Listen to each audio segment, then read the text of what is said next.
ಹಳ್ಳಿನಲ್ಲಿರ್ತಾಳೆ. ಮೀನನ್ ಮಗ ಸೊಸೆ ಇಬ್ಬರು ಸಿಟಿನಲ್ಲಿರ್ತಾರೆ. ಇವಳು ಹಳ್ಳಿನಲ್ಲೇ ಇದ್ದು ಇದ್ದು ಅವಳಿಗೆ ಸಿಟಿ ಲೈಫ್ ಇಷ್ಟ ಆಗ್ತಿರಲ್ಲ.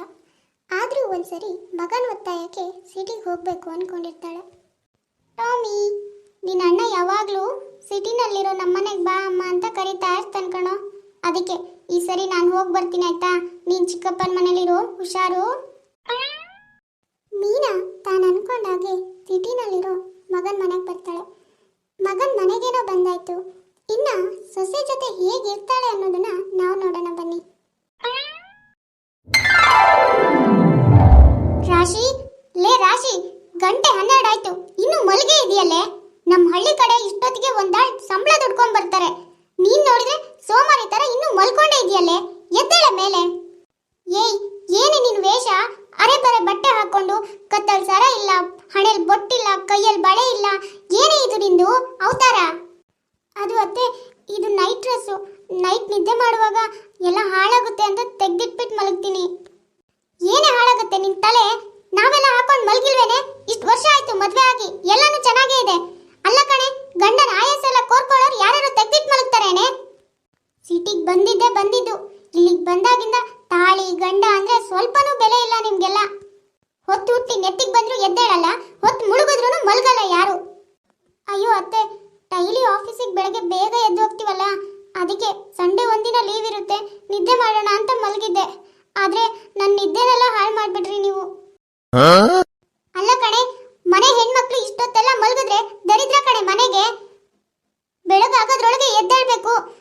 ಏನ್ ಹೆಣ್ಮಕ್ಳು ಏನೋ ಇವಾಗಿನವರು, ಯಾವಾಗ್ಲೂ ಸೋಮಾರಿತನ ಮಾಡ್ತೀರಾ. ನೀನ್ ಮೊದ್ಲು ಹೋಗಿ ಈ ಅರ್ಧಂಬರ್ಧ ಬಟ್ಟೆ ಬದಲಾಯಿಸಿ ನೀಟಾಗಿ ಸೀರೆ ಉಟ್ಕೊಂಡು ಬೊಟ್ಟಿಟ್ಕೊಂಡ್ ಬಾ ಹೋಗು. ಆ ಹಾಳ್ ಮುಖ ನೋಡಕ್ಕಾಗ್ತಿಲ್ಲ.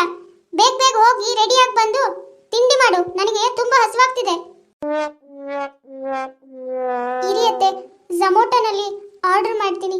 ನಿಮ್ಗೇನ್ ಬೇಕೋ ಹೇಳಿ, ಅದನ್ನೇ ತರಿಸ್ತೀನಿ. ನೀವೇನ್ ತಿಂತೀರಾ? ಏನು ಮೊಟ್ಟೆಲ್ ತರಿಸ್ತೀಯಾ? ಮೊಟ್ಟೆಲ್ ಅಲ್ಲ ಅತ್ತೆ, ಝೊಮ್ಯಾಟೊದಲ್ಲಿ ತರಿಸ್ತೀನಿ ಅಂದಿದ್ದು. ನೋಡು ರಾಶಿ, ನೀವಿಬ್ರು ಗಂಡ ಹೆಂಡತಿ ಇಬ್ರೇ ಇರುವಾಗ ಹೊರಗಡೆದು ಏನ್ ಬೇಕಾದ್ರೂ ತರಿಸ್ಕೊಂತೀನಿ. ಆದ್ರೆ ಇವತ್ತು ನಾನು ಬಂದಿದ್ದೀನಲ್ಲ, ನನಗೆ ಮನೇಲೆ ಅಡುಗೆ ಮಾಡ್ಕೊಡು. ನನಗೆ ಹೊರಗಡೆದೆಲ್ಲ ತಿಂದ್ರೆ ಮೈಗೆ ಹಿಡ್ಸಲ್ಲ. ಏನ್ ಹೇಳ್ತಿದ್ದೀರಾ ಅತ್ತೆ? ನಾನು ಇವಾಗ ಅಡುಗೆ ಮಾಡ್ಕೊಡ್ಬೇಕಾ? ನೋಡಿ ಆಕಾಶ್, ನಿಮ್ಮಮ್ಮ ಹೇಗೆ ಹೇಳ್ತಿದ್ದಾರೆ. ಇರೋದು 1 ಡೇ ಲೀವ್, ಅದ್ರಲ್ಲೂ ಆರಾಮಾಗಿ ಇರೋಕ್ ಬಿಡ್ತಿಲ್ಲ. ನೀವಾದ್ರೂ ಹೇಳಿ ಆಕಾಶ್. ರಾಶಿ, ಅಮ್ಮ ಏನು ಡೈಲಿ ಬರ್ತಾಳೇನೆ? ಯಾವತ್ತೋ ಒಂದಿನ ಅಪರೂಪಕ್ಕೆ ಬಂದಿದ್ದಾಳೆ. ಇವಾಗ ನಾವು ಹೀಗೆಲ್ಲ ಮಾಡಿದ್ರೆ ಅವಳಿಗೆ ಪಾಪ ಬೇಜಾರಾಗಲ್ವೇನೆ? ನಾವೇ ಅವಳು ಹೋಗೋವರೆಗೂ ಅಡ್ಜಸ್ಟ್ ಮಾಡ್ಕೊಳ್ಳೋಣ. ಪಾಪ ರಾಶಿ ವಾರ ಪೂರ್ತಿ ಆಫೀಸಿಗೆ ಹೋಗಿ ಇರೋ ಒಂದಿನ ರಜೆನ ಆರಾಮಾಗಿ ಸ್ಪೆಂಡ್ ಮಾಡಬೇಕು ಅಂದ್ಕೊಂಡಿರ್ತಾಳೆ. ಆದರೆ ಮೀನಾ ಬಂದು ಎಲ್ಲಾನು ಹಾಳು ಮಾಡಿಬಿಡ್ತಾಳೆ. ಏನಮ್ಮ ನೀನು ಹೇಳ್ದೆ ಕೇಳ್ದೆ ಬಂದಿದ್ಯಾ? ಹೇಳಿದ್ರೆ ನಾವಿಬ್ರೇ ಬರ್ತಾ ಇದ್ವಿ ಅಲ್ವಾ, ಹಾಗೆ ಕರ್ಕೊಂಡು ಬರ್ತಾ ಇದ್ವಿ.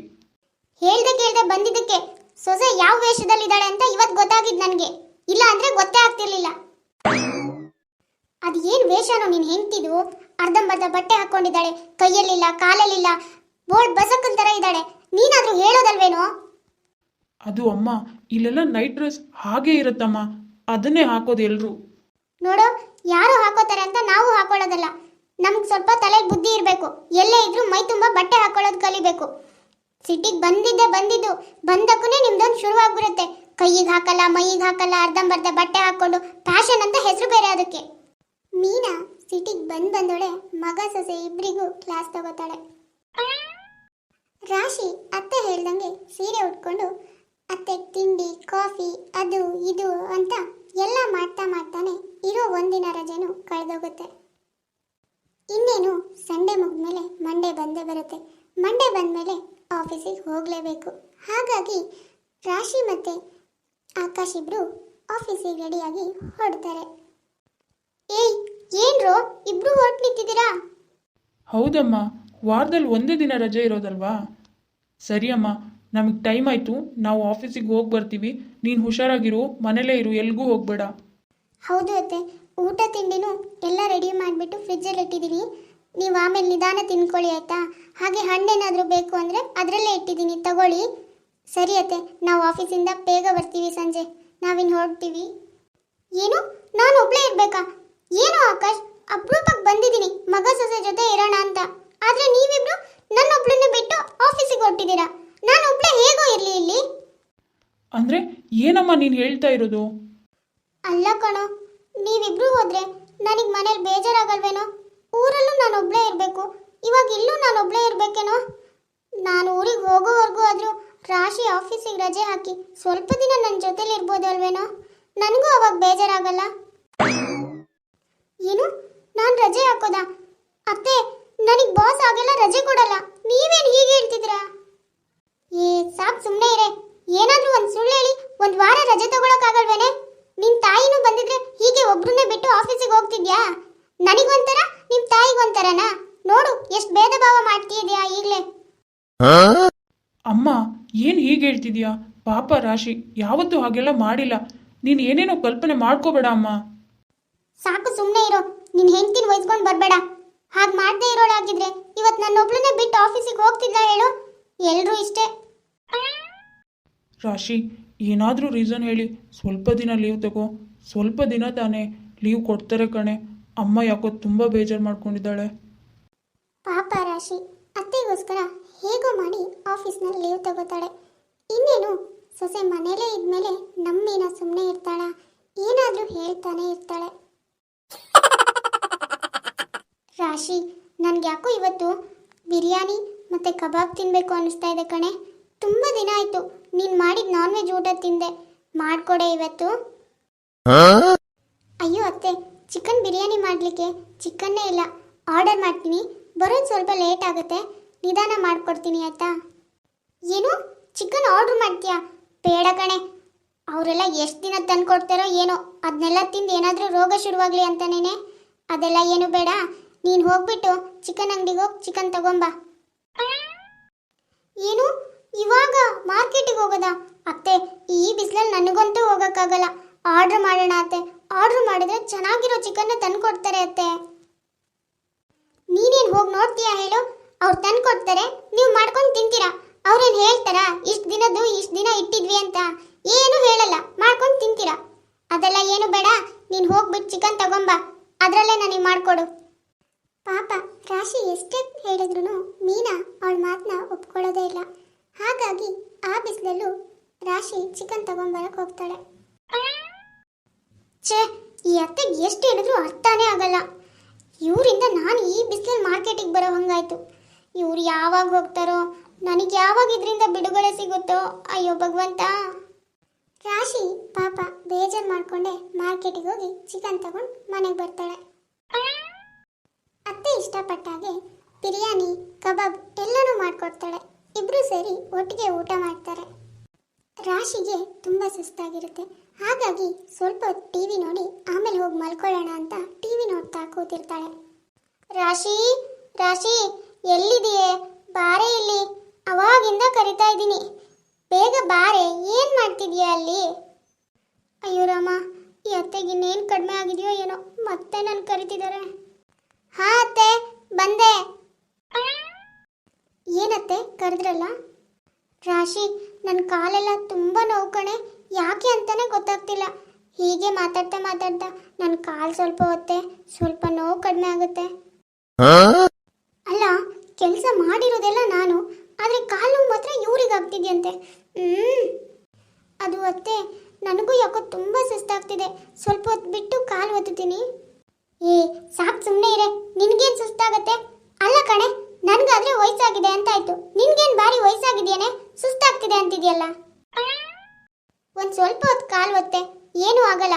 ಸ್ವಲ್ಪ ಹೊತ್ತು ನಿದ್ದೆ ಮಾಡ್ತೀನಿ, ಅವಾಗ ಕಾಲು ನೋವು ಕಡಿಮೆ ಆಗುತ್ತೆ. ಪಾಪ ರಾಶಿ ಅತ್ತೆ ಮಾತಿಗೆ ಏನೂ ಹೇಳೋಕ್ಕಾಗದೆ ಅತ್ತೆ ಹೇಳ್ದಾಗೆ ಕಾಲು ಒತ್ತುತ್ತಾ ಕೂರ್ತಾಳೆ. ಹೀಗೇನೆ ಸ್ವಲ್ಪ ದಿನ ಕಳೆಯುತ್ತೆ. ಒಂದಿನ ರಾಶಿ ಮನೆನೆಲ್ಲ ಗುಡಿಸ್ತಾ ಇರ್ತಾಳೆ. ಅಲ್ಲ ಕಣೆ ರಾಶಿ, ಮನೇನ ಏನೇ ಇಷ್ಟೊಂದು ಗಲೀಜಾಗಿ ಇಟ್ಕೊಂಡಿದ್ಯಾ? ನೋಡು, ಎಲ್ಲಿ ನೋಡಿದ್ರೂ ಧೂಳು, ಎಲ್ಲಿ ಕೈ ಇಟ್ಟರೂ ಧೂಳು. ಅದು ಅತ್ತೆ, ಡೈಲಿ ಮಾರ್ನಿಂಗ್ ಆಫೀಸಿಗೆ ಹೋಗಿ ಬರೋದೇ ಲೇಟ್ ಆಗುತ್ತಲ್ಲ ಈವ್ನಿಂಗು, ಹಾಗಾಗಿ ಗುಡ್ಸೋಕೆ ಟೈಮೇ ಆಗಿಲ್ಲ. ಏನು ಹುಡುಗಿನೇ ನೀನು? ಅಲ್ಲ ಕಣೆ ರಾಶಿ, ಮನೆ ಅಂದರೆ ಹೇಗಿರಬೇಕು? ಹೆಣ್ಮಕ್ಳಿರೋ ಮನೆ ಪಳ ಪಳ ಅಂತ ಹೊಳಿತಿರ್ಬೇಕು. ಆದರೆ ನೋಡು, ಎಲ್ಲಿ ನೋಡಿದ್ರೂ ಧೂಳು ಕೂತಿದೆ. ಮೊದಲು ಇದನ್ನೆಲ್ಲ ಕ್ಲೀನ್ ಮಾಡು, ನನಗಂತೂ ಈ ಧೂಳಲ್ಲಿ ಇರೋಕ್ಕೆ ಆಗಲ್ಲ. ಅಲ್ಲ, ಬಂದು ಇಷ್ಟು ದಿನ ಇದ್ದಾರೆ, ಇಷ್ಟು ದಿನದವರೆಗೂ ಏನೂ ಆಗಿಲ್ಲ, ಇವಾಗ ಏನೋ ಆಗ್ಬಿಡುತ್ತೆ ಇವರಿಗೆ. ಊರಲ್ಲಿ ನಾನು ಒಬ್ಳೇ ಇದ್ರೂ ನನ್ನ ಮನೆ ಹೇಗೆ ಇಟ್ಕೊಂಡಿದ್ದೀನಿ ಗೊತ್ತಾ? ತಳ ತಳ ಅಂತ ಹೊಳೆಯುತ್ತೆ. ಊರು ಮನೆಯವರೆಲ್ಲ ಬಂದ್ರೆ ಅದನ್ನೇ ಹೊಗಳ್ತಾ ಇರ್ತಾರೆ. ನಿಮ್ಮ ಮನೆಗೆ ಯಾರು ಬಂದ್ರೆ ಒಂದು ಕ್ಷಣನೂ ಇರಲ್ಲ ಇಲ್ಲಿ, ಅವಾಗ್ಲೂ ವಾಪಸ್ ಹೋಗ್ತಾರೆ. ನೋಡು, ಇಲ್ಲೂ ಎಷ್ಟೊಂದು ಧೂಳಿದೆ ನೋಡು. ಈ ಮೆಟ್ಲು ನೋಡೋ ಹಂಗೆ ಇಲ್ಲ, ಮೆಟ್ಲು ಮೇಲಿಂದ ಕೆಳತನಕನೂ ಧೂಳು ತುಂಬ್ಕೊಂಡು ಕಪ್ಪಾಗಿ ಹೋಗಿದೆ. ಇನ್ನು ಈ ಬಾಗ್ಲು ಅಷ್ಟೇ, ಒರೆಸಿಲ್ಲ, ತೊಳೆದಿಲ್ಲ, ಏನೂ ಇಲ್ಲ. ಮನೆ ಅಂದ್ರೆ ಬಿಟ್ಟೋದರ ಮನೆ ತರ ಇಟ್ಕೊಂಡಿದ್ಯಾ. ಯಾರು ಹೇಳಲ್ಲ ಈ ಮನೇಲಿ ಹೆಣ್ಮಕ್ಳು ಇದ್ದಾರೆ ಅಂತ ನೋಡ್ದೋರು. ಪಾಪ ಮೀನಾ ಅಲ್ಲಿಗೆ ಬಂದಾಗಿಂದನೂ ರಾಶಿಗೆ ಏನಾದರೂ ಒಂದು ಹೇಳಿ ಕೆಲಸ ಮಾಡಿಸ್ತಾನೆ ಇರ್ತಾಳೆ. ರಾಶಿ ಕೂಡ ವಾರ ಪೂರ್ತಿನೂ ಕೆಲಸ ಮಾಡಿ ಮಾಡಿ ತುಂಬಾ ಸುಸ್ತಾಗೋಗಿರ್ತಾಳೆ. ಅಂತೂ ಇಂತೂ ಮಗನ ಮನೆಗೆ ಬಂದು ಇಷ್ಟು ದಿನಕ್ಕೆ ಮೀನನಿಗೆ ಹಳ್ಳಿಗೆ ಹೋಗ್ಬೇಕು ಅನ್ಸುತ್ತೆ. ಅಮ್ಮ, ಅಪರೂಪಕ್ಕೆ ಬಂದಿದ್ಯಾ, ಇನ್ನು ಸ್ವಲ್ಪ ದಿನ ಇದ್ದು ಹೋಗ್ಬೋದಿತ್ತಲ್ಲಮ್ಮ. ಯಪ್ಪ, ಅಪರೂಪಕ್ಕೆ ಬಂದೆ, ನನಗಂತೂ ತಡ್ಕೊಳಕ್ಕಾಗಿಲ್ಲ. ಇನ್ನು ದಿನ ಇಲ್ಲೇ ಇದ್ಬಿಟ್ರೆ ಇವರು ಮುಗೀತು ನನ್ನ ಕತೆ.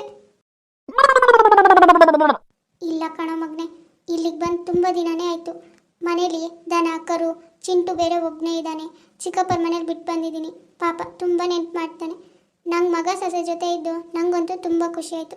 ಸಾಕು, ಇನ್ನೊಂದು ದಿನ ಬರ್ತೀನಿ ಬಿಡು, ಇವಾಗ ನಾನು ಹೊರಡ್ತೀನಿ.